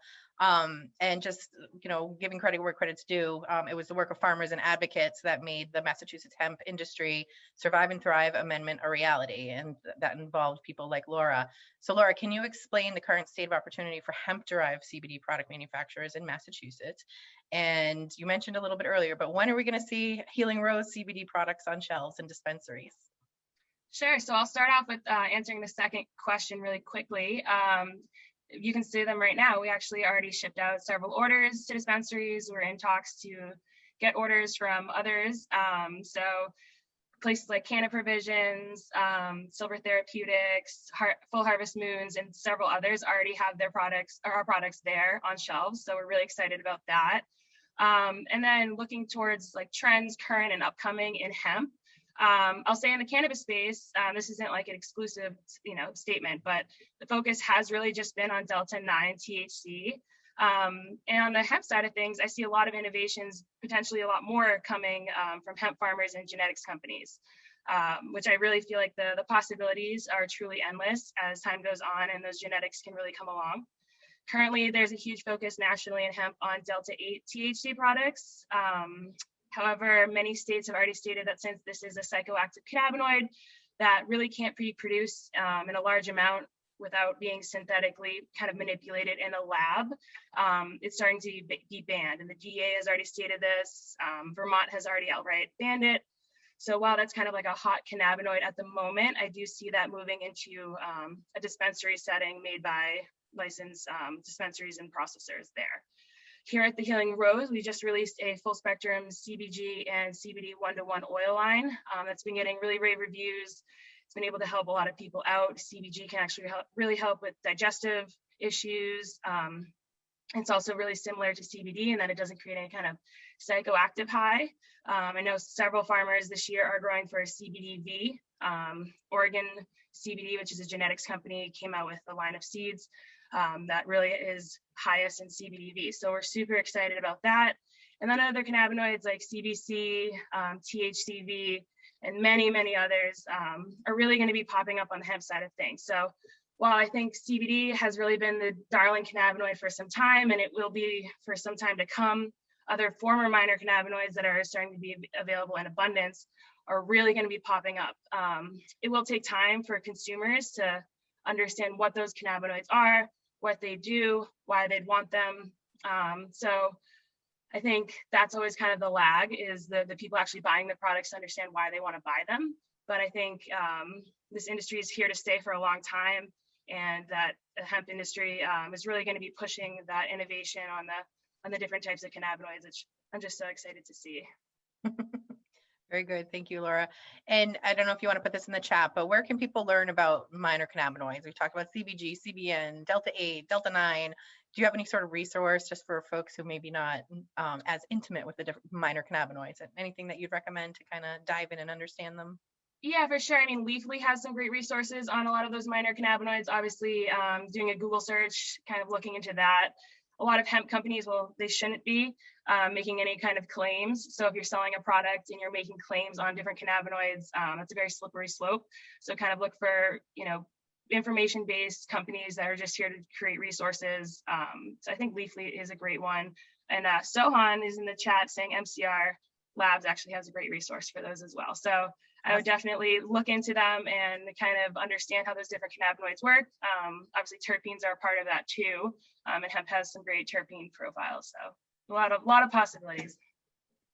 Absolutely. And thank you, Sohan, for that resource, MCR Labs. We love them. Okay. Very good. So let's move on. I mean, you mentioned we're talking about the new emergence of these minor cannabinoids, the new opportunity as we're, focusing on more than just THC and CBD and focusing on all sorts of different products that are coming out on the market. Curious for Matt and David in particular, do you anticipate, expanding into, involving more than what you're currently working on? I mean, David, you just mentioned that you have this new company for all your products, but where do you see your companies expanding? Sure. So we, as I mentioned earlier, Plant Jam is going to be kind of our overarching brand. We're certainly wanting to get more into the savory and different meal periods of edibles for first and foremost. And then additionally, we certainly want to have different balances of cannabinoid profiles, specifically for sleep, specifically for gut health, as Laura was mentioning. I think for us, it's really kind of taking the temperature of the market. I think there's been an explosion. Obviously, lots of beverages are out and more and more are coming out. We haven't seen any ice cream competitors quite yet, though I'm sure there's some coming. So it's really trying to understand, what the market is willing to do. Meaning, some of the products that we're proposing, there would be another step for the consumer to turn it into a dish or turn it into a food or to add it to a current food that they're eating. So it's really just trying to engage with a lot of our IG users, followers, comments, and trying to figure out when to release what based on what people are willing to explore. So we're hoping to kind of lead them into that food-based direction with the pairing of cannabis. Thank you, David. Matt, anything to add there about kind of future expansion? Yeah, I think this is actually a place where Massachusetts can shine in comparison to the rest of the nation and other legal markets. I mean, how fortunate are we that we have Cambridge and biotech and the best science minds in the entire world, whether it's medical or biotech or whatever, sitting in our backyard. And this idea of fermentation of secondary cannabinoids and being able to access these at a very cost-effective manner is only going to allow those of us who are product manufacturers, innovators, whatever you want to call it, to continue to make thought-provoking, leading-edge ideas. And we talk about it all the time. Like, we make a social product right now. That's the idea. What's the future look like? Can we make an all-natural sleep aid to combat ZQuil or Ambien or what other people take by way of plants? Can we do an appetite suppressant, an appetite stimulant?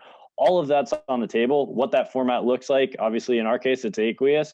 We will continue to work and kind of, again, you look at the consumers, you look at the questions and you see plant-based products are here to stay. If anybody can look at the last 15 months and everything we've all lived through and say that we don't have a better pulse on our own health, that's just not the case. Everyone cares a little bit more after being stuck home for as long as we have. So let's just keep focusing on healthy alternatives. And through that, you're going to attract new users to the market. And at the end of the day, that's really everybody's goal here is net new door swings to a dispensary means a new person who's taking command of their own life and trying something different.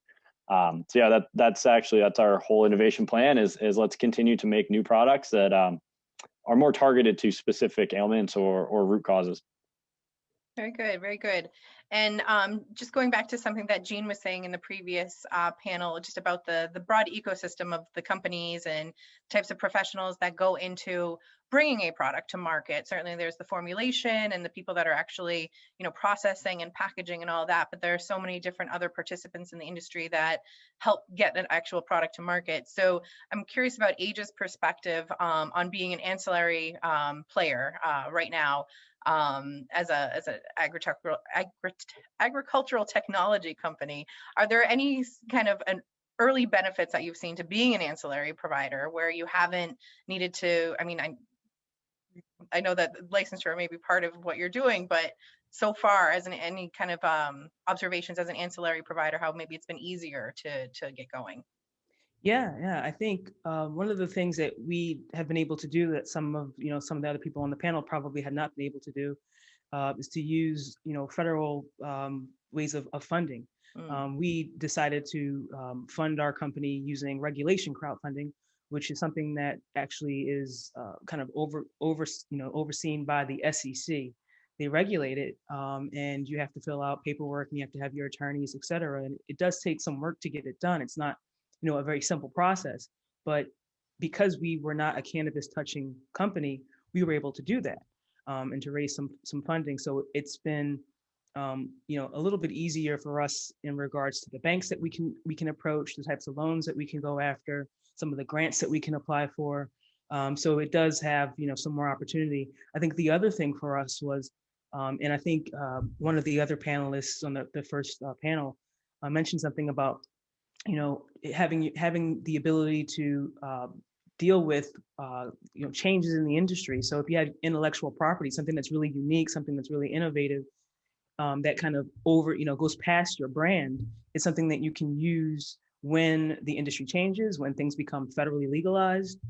So for us, we put a lot of energy and effort into our intellectual property, and being able to be very nimble and flexible as the industry adjusts. The regulation may be one thing, but for cannabis and hemp, but we also have the ability to step into the food space. And I'm sure that, there might be some other people on this panel that make really great edibles that have certain types of medicinal properties, but being able to supply alternatives for those people that maybe they don't want the medicinal properties, they just like because of the taste. You could start that line as well. So to me, there's a lot of flexibility with what you can do, cannabis, hemp, and outside of that space as well, from an ancillary perspective.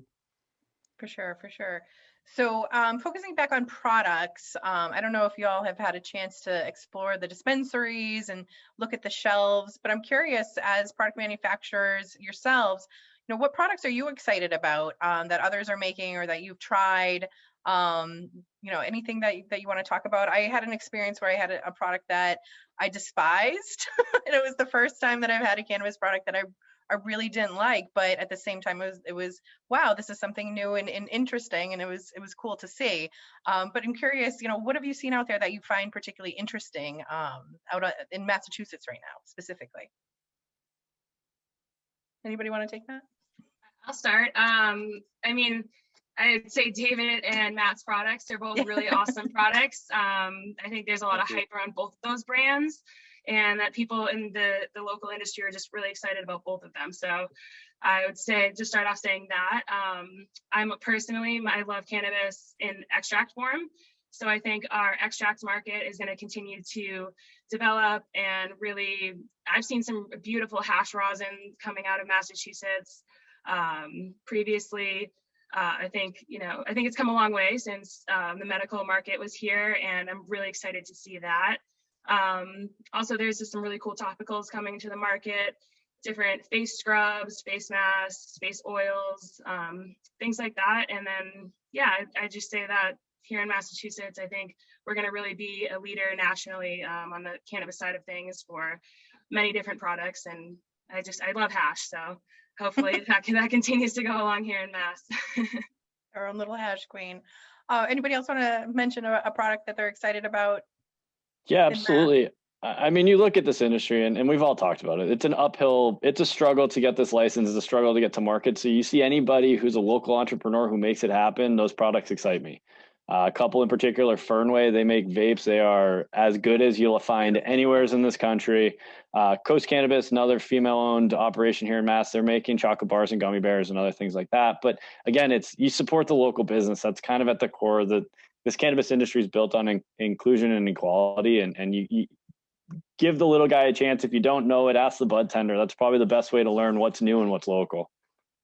I love that. Going in and being intentional about, supporting Massachusetts growers, product manufacturers.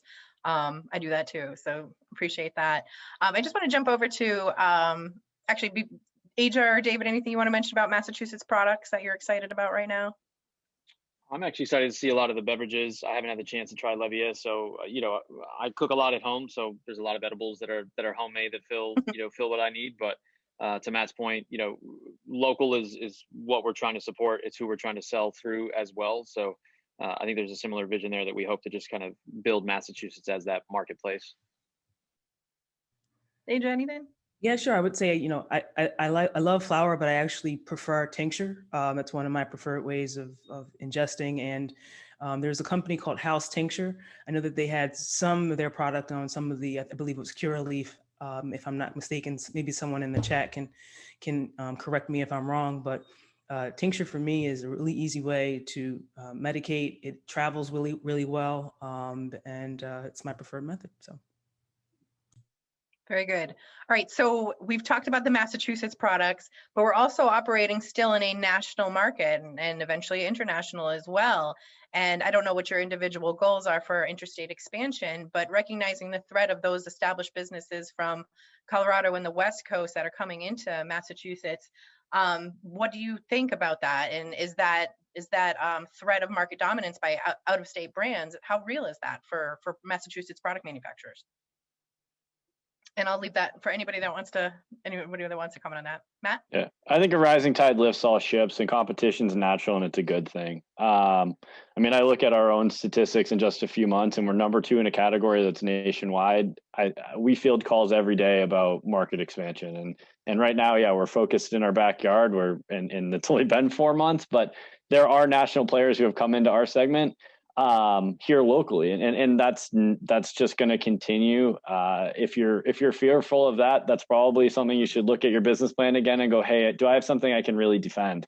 And at the end of the day, there is no Coca-Cola, there's no Budweiser of cannabis yet. There's not that kind of homemade brand recognition, and that's what everyone's trying to attain. And when you become focused on a singular good, be really, really good at that singular good, and it has a chance to become something far greater than your wildest imagination. I agree, and I will plug the panel next Wednesday on part 2 of the summit here. We're going to do a panel about differentiation and bringing a product to market and sustaining that too. So thanks for mentioning that, Matt. That's super important. Yeah, if you're afraid, maybe take a step back. Anybody else want to comment about the influx of out-of-state brands? I think. Oh, go ahead, Dr. Excuse me. I was going to say, as an ancillary company, we've been kind of a national. We've been looking at national markets from the very beginning. But I will say, from our perspective, indoor farming to us is definitely very key. And having the ability to understand that cannabis is kind of a really great way to create momentum in the indoor farming space, but that we also have a lot of issues outside of cannabis when it comes to food apartheid, places that are what some people might call food deserts. So to me, we're kind of looking forward to not just cannabis, but what can we do outside of the cannabis space as things start to get tight. For me, it's all about trying to figure out sustainable ways of growing food, cannabis, medicine indoors, because we're definitely going to need that regardless of where you are. And that's a global issue. It's not just something that's, related to Massachusetts or the US. So we've been trying to think about things from a global perspective versus just a state perspective. Very good. Laura, David? I don't think I could say it better. I think she touched on a few points just kind of from the global food community, et cetera, that's just really valuable to us. Again, as chefs, we try to showcase local agriculture, which is something that's not represented in most cannabis industries around the country. So no, I think what she said was perfect. All right. Sorry. I will add that a lot more goes into being successful on retail shelves than just shipping a pretty product to a dispensary. So there's a lot of things like demos, staff training, providing staff samples, appropriate marketing materials, just a lot of things that go into support the sales of that. Because if you just ship off products to a store or a dispensary and there's no support, the staff doesn't really know how to sell it, doesn't know why they want to sell it, a lot of those products can just sit there. And I think a lot of out-of-state brands have done that and have already failed here in Massachusetts. And I think local businesses who really care about the success of the products and how they're going to be doing as a brand will really have that local advantage. Absolutely. Thank you, Laura. All right, I'm going to jump into the Q&A here. We have Matthew has asked, what are your greatest challenges to your companies right now? We talked about getting started and establishing in Massachusetts, but what's going on right now? Anybody want to open up on that one? Sure, I'm happy to start. I would say the biggest challenge for us is speaking with dispensaries that are not built for any kind of refrigeration or built for any kind of freezer capacity. I know Levy and a few other brands have been bringing fridges and things with beverage coolers, I should say, with their product. I think hopefully some of the newer dispensaries that are opening will try to build in a little more of this food section, a little more temperature controlled ability to carry a variety of products moving forward. As I mentioned earlier, I believe that the edible section is really what's going to grow long term here, is just more and more people coming into the industry that want to consume cannabis through food without inhaling, without smoking something. So I think the challenge for us right now has just been really moving these dispensaries and kind of that forward thinking of what food can be in their space. Good. Matt? Yeah, I mean, it's supply chain. It's keeping up with demand. It's a small industry, right? There's some 120 retailers here in Massachusetts, and yet when you have to run your own fleet and logistics to get product around, there are some supply chain constraints that you need to have a lot of foresight to. We've been down, our facility's been down for the last week, upgrading a canning line from being able to do 40 cans a minute to 100 cans a minute. So that's testimony to some of the demand that you're seeing and understanding. And as much as it's easy to find qualified candidates for this industry, or interested candidates, that is, finding qualified people who have any sort of experience, whether it be in beverage manufacturing or cannabis, in terms of some of the regulatory pressures, there's just not a huge ecosystem of people. So we're constantly looking and hiring hopefully the best in class. And yeah, for me, it's been one of the bigger challenges is finding the right people to join a team that's this dynamic and growing at the scale that we are. Great point. Great point. Laura or Aja, Aja, go ahead, talk about challenges facing your business. Trella. I was going to say, similar to what Matt had to say about building a team, I think in trying to grow that team, that is one of, I think, the most overlooked things that entrepreneurs that I think don't think about is that leadership skill and being able to actually motivate people, to perhaps get people to work for smaller salaries at the beginning, just because they believe in your mission and believe in what you're about, keeping them happy, keeping them motivated. That takes a lot of energy. And I think it's something that sometimes gets overlooked. And for us personally, one of the things that we're dealing with is scaling our team with manufacturing. We have orders that we have to, fulfill, and we're doing that with the team that we have. But looking forward, we know we're going to have to do it with a much larger team. So we're looking for partnerships in that area. And you really want to partner with someone who believes in the mission, wants to go to bat for you. So it's being patient, I think, trying to find the right people to connect with. Right on.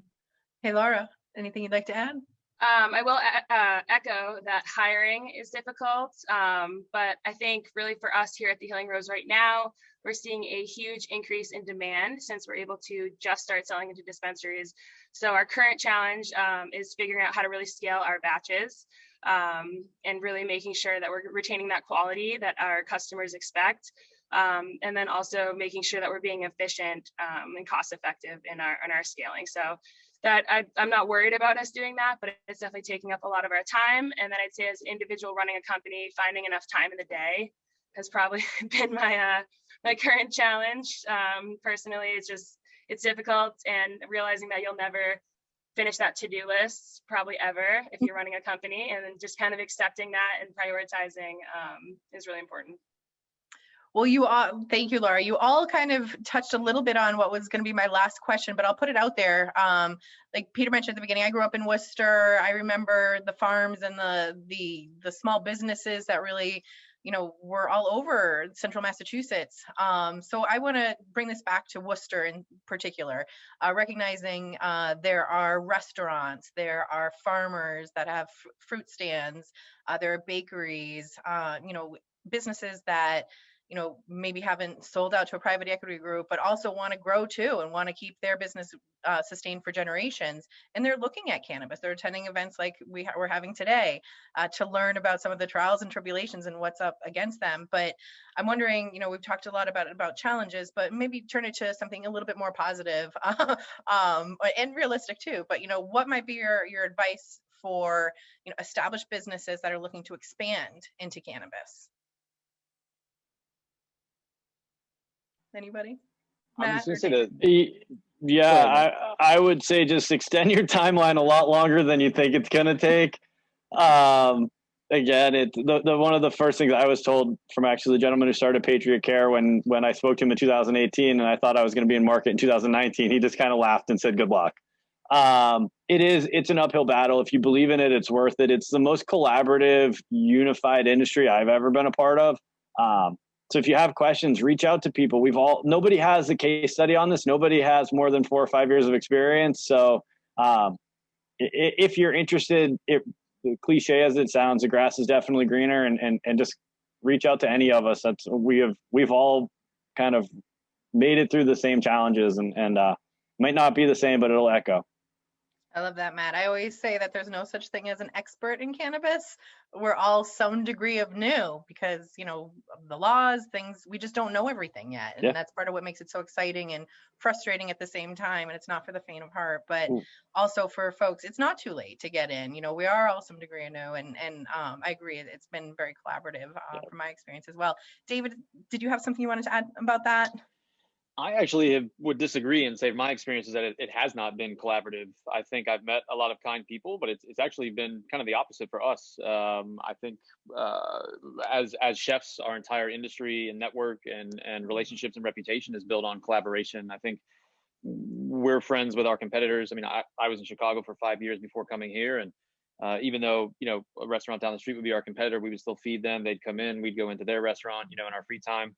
So yeah, I guess I really haven't felt that. What I would say to call it local restaurants or local, you know, businesses that want to expand into cannabis, I think at least from a food perspective, you know, trying to decide what edibles will make it is really trying to find, you know, what has shelf stability. So the testing process, preventing certain things from being, call it fresh on a shelf, you know, without adding too many preservatives is kind of where our mentality is. So I would say just try to brainstorm things that could work, you know, over a longer period of time on a shelf.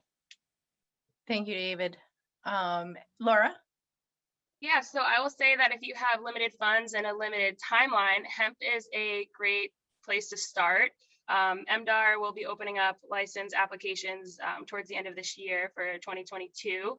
And when we first started, we really wanted to be a cannabis topical business. That was like always been my dream, is to put cannabis into the products. And then when we realized in 2016, when we launched, that wouldn't be a reality anytime soon, nor did we have the funds. And I also wasn't interested in really selling my infant idea to investors. Hemp was an awesome, you know, place to start. You can get in there pretty low cost, low investment. And it's kind of a lot like running a normal business instead of dealing with everything that comes with running a cannabis business with 280E, the long wait times, licensing. The MDAR license is quite easy to acquire. You just fill out the application. I think it's $100 to apply, $300 a year for a licensing fee. If you compare that to cannabis, doesn't even, I guess, quite compare cost-wise. So I think if you're looking for opportunities, hemp is a great place to start. It can help you build out your brand, really get through all of the workings of running a business, creating a product. And yeah, I think there's a lot of opportunity there that's still to be explored. So I'd say potentially look there instead. Thanks, Laura. And Aja. Yeah, I would quickly add, and I'm not an attorney, so, you know, please make sure that you get one, but you may want to consider, if you have an existing business and you want to get into hemp or cannabis, you might want to consider another entity, a different website, a different social media handle, because you're going to have a whole different set of eyes and different issues with when you get into that market that you didn't have before, and you don't want that to affect your base business. So just consider that.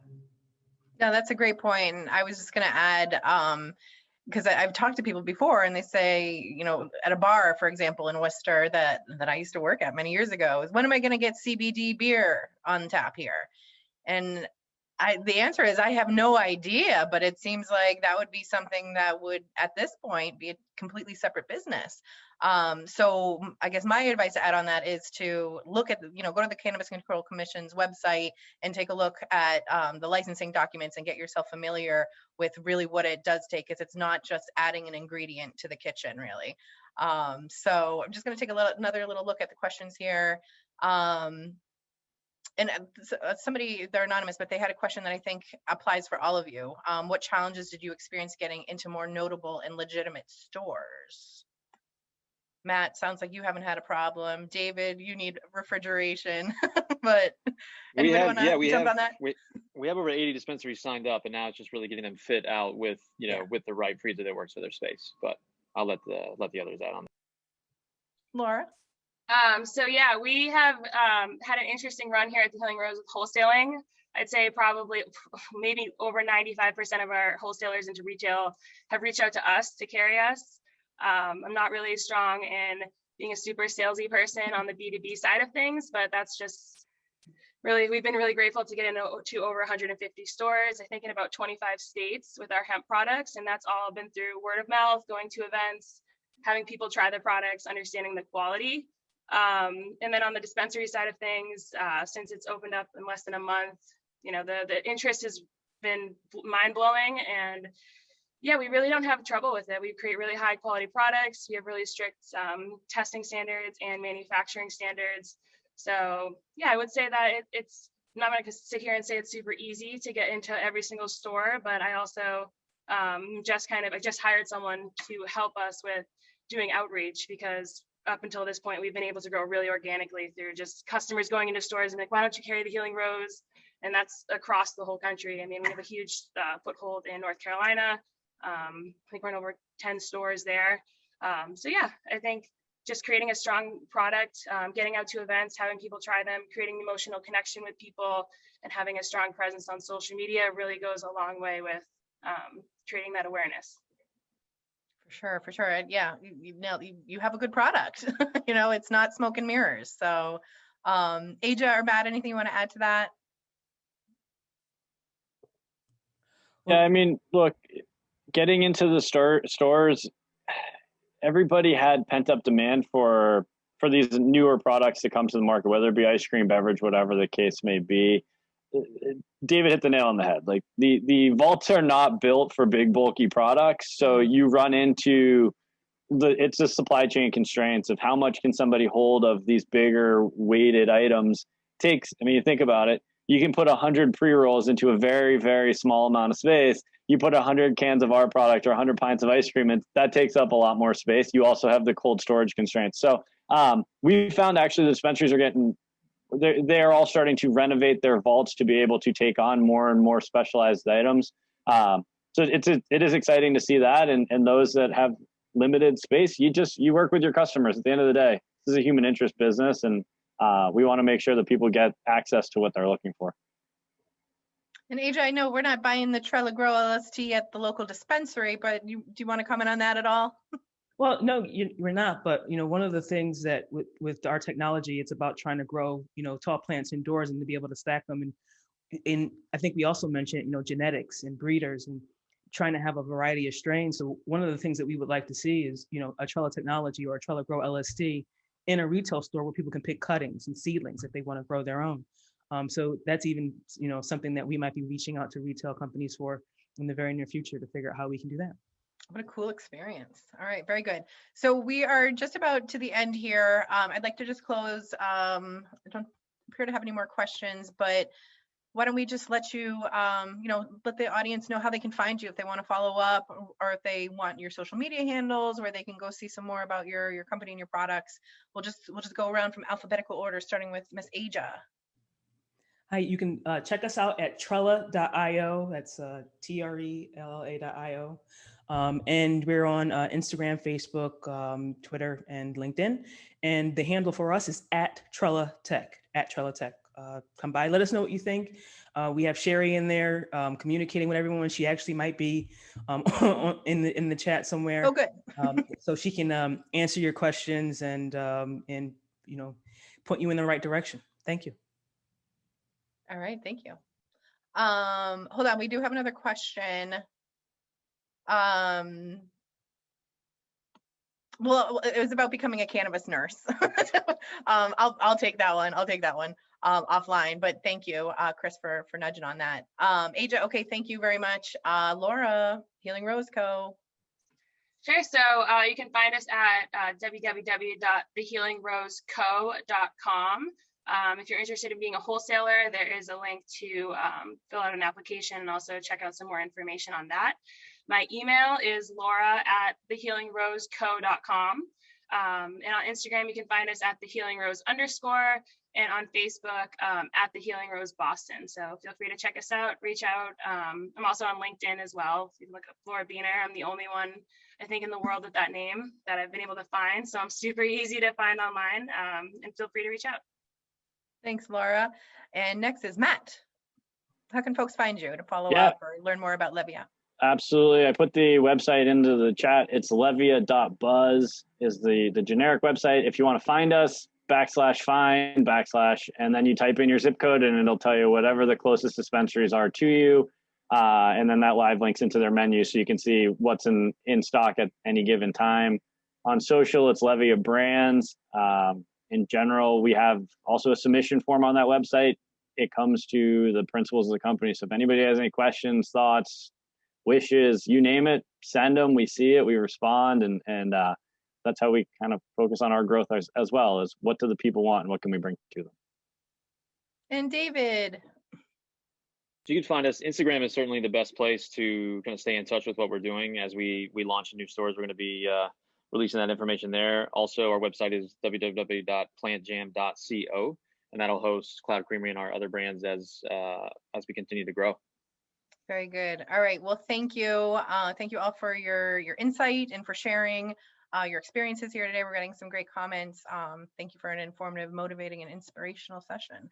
So just to close here, thank you, of course, to all our speakers, not just on this panel, but earlier today, to former Commissioner Jennifer Flanagan for sharing your insight and your industry know-how with the audience. And a special thank you again to our corporate sponsors, Bowditch & Dewey and Lighthouse Business Solutions, which is a subsidiary of GFA Federal Credit Union, community supporters, Elevate Northeast, and Mass Live Media. And just a reminder that we have another event in next week. And so please, if you've already signed up, you have the information to access that event next Wednesday as well. We're going to have a recording available for this for everybody who registered, and we'll be sending that and some additional helpful links to all the attendees in a follow-up email. And if you haven't registered, but if you're here, you have, it's next Wednesday, June 23rd. We're starting at the same time, 11:30.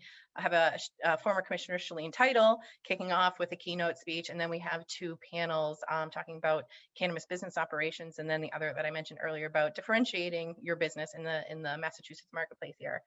So I hope we see you all there. It'll be virtual again, but yeah, thank you all for a really great conversation, a couple conversations here. Really appreciate the time and generosity of your contribution to this event. So we'll see you all next week, I hope, and thank you to all our attendees for joining us.